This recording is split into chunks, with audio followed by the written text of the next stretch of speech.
So hello guys, আমি এই জঙ্গলের ভিতরে এখন প্রবেশ করবো, দেখি জঙ্গলের ভিতরে কি আছে।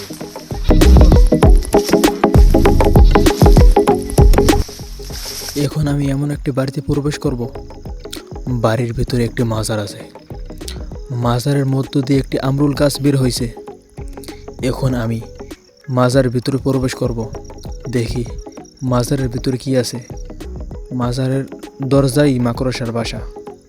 ভিতরে প্রবেশ করলাম, মাজারের ভিতরে আমি জুতা পায়ে দিয়ে প্রবেশ করলাম, কিন্তু ঠিক না, মাজারের ভিতরে জুতা পায়ে দিয়ে প্রবেশ করা নিষেধ। তারপরও আমি প্রবেশ করলাম, দেখি ভিতরে কি আছে। ভিতরে তেমন কিছুই নেই। এখানে বেশি সময় থাকাটা ঠিক হবে না, তাই আমি মাজার দরজাটা লাগিয়ে দিয়ে চলে গেলাম। আমি আপনাদেরকে এমন একটি বাড়ি দেখাবো,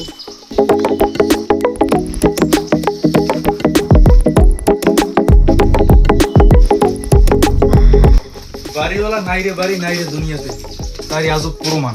এই যে দেখুন, বাড়িগুলো ঠিকই আছে কিন্তু বাড়িওয়ালা নাই। সেই কারণে এই দেখুন ভাঙ্গা ট্যাঙ্কের ভিতরে কি আছে, এই দেখুন বই, টয়লেট, কিন্তু বিভিন্ন জিনিসপত্র।